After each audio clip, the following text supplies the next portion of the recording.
Donc voilà, bref, là où on en était. Et on en est à, sur 8 suspects, il y avait 3 Gabonais dedans, il y en a 5 qui ont 5 tueurs, et parmi les 8 suspects, il y en a 3 pour lesquels le procureur avait initialement décidé qu'il y ait pour 2 un placement sous contrôle judiciaire, donc il devait aller signer tous les jours, etc., etc. Et pour un, le procureur voulait absolument qu'il soit placé sous mandat de dépôt, et c'est le fameux vieux là que vous avez vu, qu'on va revoir tout à l'heure. Et donc, pour des raisons qu'on ne comprenait pas, mais en fait, le procureur trouvait que sa version des faits n'était pas cohérente. Il revenait tout le temps sur sa version, donc il est passé. Donc, la première fois qu'il a été présenté avec le réquisitoire d'être placé sous mandat de dépôt, le juge des libertés avait dit non. Le procureur a fait objection de cette décision de le placer sous contrôle judiciaire au lieu de le placer sous mandat de dépôt. Donc en gros, il était libre chez lui, un peu sous surveillance, on va dire ça comme ça, et il devait aller signer tous les jours pour montrer qu'il est toujours là. Donc le procureur dit non, ça c'est pas bon, c'est pas ce que moi je veux. Lui là, il doit aller en prison. Et on ne savait pas pourquoi. Et l'avocat aussi de l'ambassade du Gabon, pareil, il disait que non, c'est pas normal. Deuxième fois, il repart. Il raconte encore une autre version, et je vous dis les versions. La troisième fois, il repart devant le juge. Toujours le procureur et l'ambassade, l'avocat de l'ambassade du Gabon qui disent que ça ne leur convient pas, ce monsieur, c'est bizarre. Troisième fois, toujours il est libéré, toujours placé sous contrôle judiciaire. Et la quatrième fois, finalement, c'est la fois où il a été arrêté, emprisonné, et c'est ce qu'on vous a annoncé. Voilà où on en était. Maintenant, quand on interroge le fameux suspect, qui est-il? C'est ce gars-là que vous avez tous vu. C'est parce que quand on l'interroge, voici maintenant les versions des faits qu'il donne.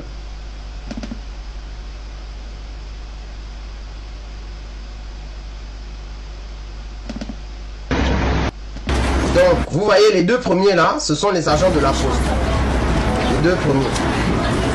Les deux gros là, ça c'est les agents de la poste. Lui là, je ne lui connais pas. Mais il a certainement échangé aussi, enfin je ne le connais pas, comment dire en français, j'ai dit ça.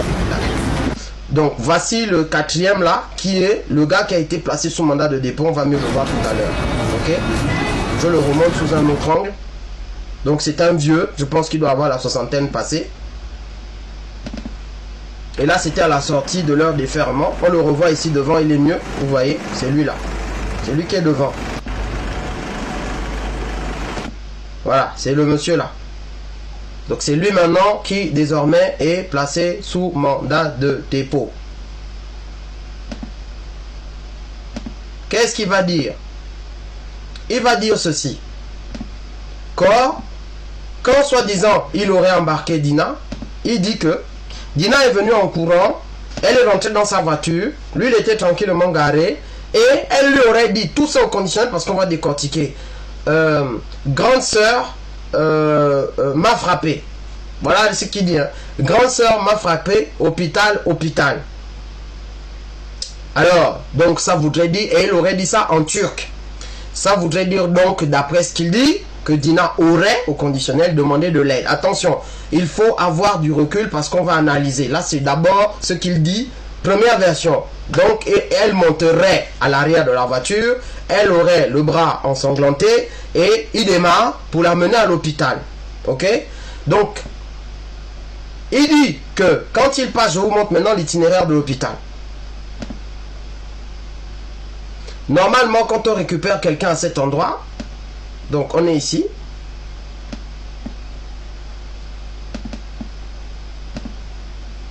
On est à cet endroit ici au début. On doit rouler et il y a des hôpitaux en chemin. Il y a des hôpitaux en chemin que je vais vous montrer. Voilà, vous voyez, il y a un centre hospitalier ici qui est un centre médical privé, Private Medical Hospital. Ça s'appelle ECIL, je crois, un truc comme ça. Donc, normalement, si on part d'ici là, en haut, quand je zoome, on part d'ici en haut, au tout début. Ben, en même pas 5 minutes, on est censé arriver à cet endroit. Ok? Donc, il dit, il passe le premier centre hospitalier, on ne sait pas pourquoi. Ensuite, il passe le deuxième centre hospitalier, on ne sait pas toujours pourquoi. Il y a le deuxième est ici, hein. Et là, Dina commence à lui dire que, mais c'est quoi ton problème? Tu m'amènes où? Et il dit, elle commence à être agitée, comme si elle était sous l'effet d'un truc bizarre. Et du coup, elle saute. Non, il s'arrête, elle saute et elle traverse la route.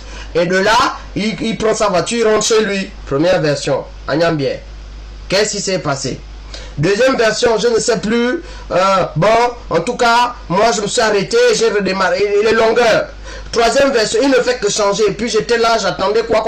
Il raconte que des trucs où le procureur se dit que mais toi tu dis même quoi en fait. Et c'est ça qui fait qu'on l'emprisonne. Parce que il s'embrouille dans ses versions. Ok?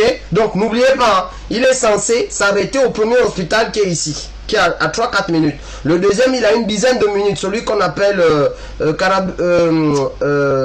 Carabuc, c'est un centre, le centre de recherche de Carabuc, il a une dizaine de minutes. Donc il y a quand même au moins 2 hôpitaux où il aurait pu s'arrêter dans sa propre version des faits, mais qu'il n'a pas fait.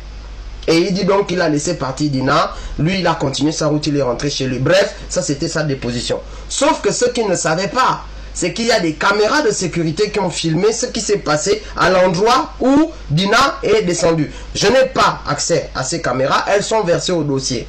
Voici ce que les caméras montrent et qui a fait qu'on l'emprisonne. Les caméras montrent que le gars a effectivement dépassé le premier centre hospitalier sans s'arrêter. Dépassé le deuxième centre hospitalier sans s'arrêter. Et il a continué. Regardez bien l'itinéraire que je vous trace là. Continuer. Jusqu'à cette zone qui est ici là. Et c'est quasiment quoi? C'est-à-dire qu'on a fait quasiment 10 fois la distance qu'il lui fallait pour aller au premier centre hospitalier. À peu près. Et il va loin. Et c'est là que Dina descend, d'après ce que les caméras ont filmé. Et quand elle descend, elle traverse la rue en courant toujours pieds nus, toujours avec son sweat, toujours avec son jean noir. Elle traverse et lui, le monsieur, fait pareil. Il traverse la rue avec la voiture cette fois-ci. Il la suit. Elle descend dans l'herbe. Là, je vous donne la version qui a fait qu'on le mette en prison. Montrée en caméra. Elle descend dans l'herbe en fuyant. Parce que pas loin, il y a la fameuse rivière où on l'a trouvée. Et je vais revenir aussi sur cette rivière. Et lui, il la suit en voiture. Puis il se gare, il descend et il commence à courir après elle à pied. Jusqu'à ce qu'il disparaisse de la caméra. Et après, il revient plus tard. Il prend la voiture, il s'en va. Voici ce qui a fait qu'on l'attrape. Que monsieur, quand j'ai déposé, quand j'ai pas déposé, je voulais seulement aider que machin, que truc. Attends, c'est comment? C'est quoi le problème? C'est quoi ton problème? Pourquoi tu as menti? Pourquoi tu as changé 3 ou 4 fois de version? Pourquoi il a fallu maintenant que tu sois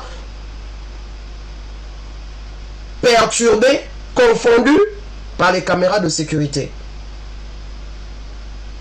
Si quelque chose est arrivé à Dina, tu es certainement au courant. Voici pourquoi il est en prison. Personne n'a encore dit qu'il a tué Dina, parce qu'il n'y a qu'un tribunal. Là, aujourd'hui, on est encore dans le temps de l'enquête. Il n'y a qu'un tribunal qui va décider sur la base des preuves. Et nous voulons que cette décision soit indépendante et que seulement le droit soit dit. C'est de ça qu'il est question. S'il y a quelqu'un d'autre ou pas quelqu'un d'autre, tout ça doit être découvert.